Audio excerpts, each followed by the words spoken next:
If you've ever tried faking a smile in front of your dog and it looked at you like it knew something was off. If you narrate your entire day to an animal that can't answer back and you don't even notice you're doing it. If you've caught your dog just staring at you, not begging, not waiting for food, just watching. Welcome. Your dog has been quietly studying you a lot longer than you've been studying it. Or maybe you know someone like this. The friend who explains her whole grocery list out loud to her dog while she cooks.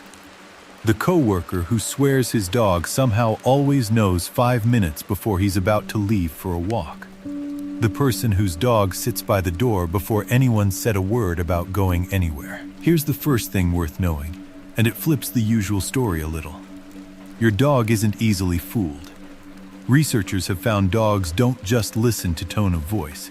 They combine your face, your voice, and your posture into one read, the way you'd cross-check 3 witnesses instead of trusting one.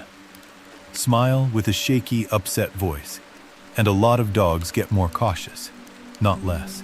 They notice the mismatch. You can't outact an animal that spent its entire evolutionary history being graded on how well it understands you. And it goes further than most owners realize. Eye tracking studies suggest dogs spend an enormous amount of time monitoring human faces, arguably more than we spend watching them. You think you're the one keeping an eye on the dog. A lot of the time, the dog got there first. Your brain has quietly adjusted to this relationship too. Brain imaging studies have found that many of the same face processing regions that light up when you look at a human face also activate when owners look at their own dog's face. Somewhere along the way, your brain stopped filing your dog under animal and started filing it under someone who matters, using roughly the same neural machinery it uses for people. Here's the uncomfortable part, and it changes how you should read one of the most famous dog expressions there is. That classic guilty look, the flattened ears, the slouched posture, the eyes that won't quite meet yours. One well-known study found it usually isn't confession at all. Dogs displayed the exact same guilty look whether they'd actually broken a rule or not, based entirely on whether the owner believed they had. The dog wasn't admitting anything. It was reading your face and your body language and bracing for what was coming next. What looks like guilt is usually anticipation. Your dog isn't apologizing for the crime, it's reacting to your reaction. So why is a dog this fluent in reading a completely different species? Because the answer isn't instinct in some vague sense. It's specialization. Dogs generally read human pointing gestures better than chimpanzees do, even though chimps are far closer to us genetically. That shouldn't make sense on paper. It does once you consider what dogs were actually selected for over tens of thousands of years. Not raw intelligence, but the specific skill of understanding a human. Some researchers even argue dogs shaped human evolution back, that early cooperation with proto-dogs improved hunting, protection, and group survival enough to matter. Humans didn't just domesticate dogs. The two species spent millennia training each other. That ancient cooperation still shows up in how owners talk today, even without noticing. Anthropologists studying group psychology point out that humans evolved for life in small cooperative bands, and dogs slot neatly into that old wiring. Listen to how owners actually talk and you'll hear it. Not my walk, but our walk. Not my yard, but our territory. The language quietly shifts from individual to collective the moment a dog enters the picture, as if some old part of the brain filed the dog under teammate rather than possession. Now here's the part almost nobody catches, and it's the twist that makes this whole relationship a little more serious than it sounds. Researchers measuring cortisol, the hormone tied to stress, found that a dog's long-term stress levels often track its owners. A calm owner tends to have a calmer dog. A chronically anxious owner tends to have a more stressed dog. This isn't the dog just picking up on a bad mood for an afternoon. It's a slow biological synchronization that plays out over weeks and months. Your dog isn't just living alongside your stress.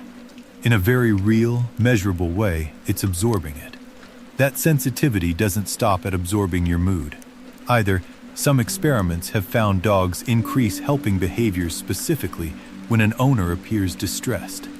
Nudging open a door, approaching someone who's crying, pressing in close for contact. Whether the dog fully grasps what's wrong is still debated. What isn't debated is that they clearly notice something is wrong and respond to it, which is more than you can say for plenty of humans in the same room. That level of attunement shows up in stranger places too. Studies looking at sleep found many owners unconsciously shift their sleeping position throughout the night to avoid disturbing the dog, without ever fully waking up or remembering it later. Some part of the brain stays on watch even during sleep. And recordings of owners at home have found people talk to their dogs far more than they'd guess if you asked them. And most of it isn't commands. It's narration, explaining the day, thinking out loud, running a running commentary to a listener that never interrupts and never argues back. There's a reason that narration sticks with the dog more than you'd expect, and a reason some memories seem to last while basic training fades.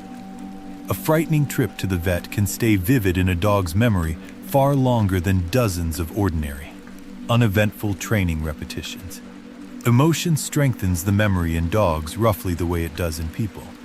The mundane stuff gets compressed and forgotten. The moments that mattered emotionally get held onto. And dogs may be tracking something even more abstract than emotion. In experiments, some dogs stopped cooperating with a task the moment they noticed another dog getting a better reward for doing the exact same thing. Researchers call this inequity aversion, and it looks a lot like an early, uncomplicated sense of fairness. Not a philosophical one, just a clear internal ledger that says this isn't equal, and I'm not playing along until it is. Put all of it together, and you get a strange conclusion. Dogs spent tens of thousands of years evolving inside one very specific environment: human society. Reading our faces, following our gestures, predicting our routines, tracking our moods well enough to mirror our stress hormones. In a sense, understanding humans became their job, the ecological niche they were built to fill. The same way a shark is built for water.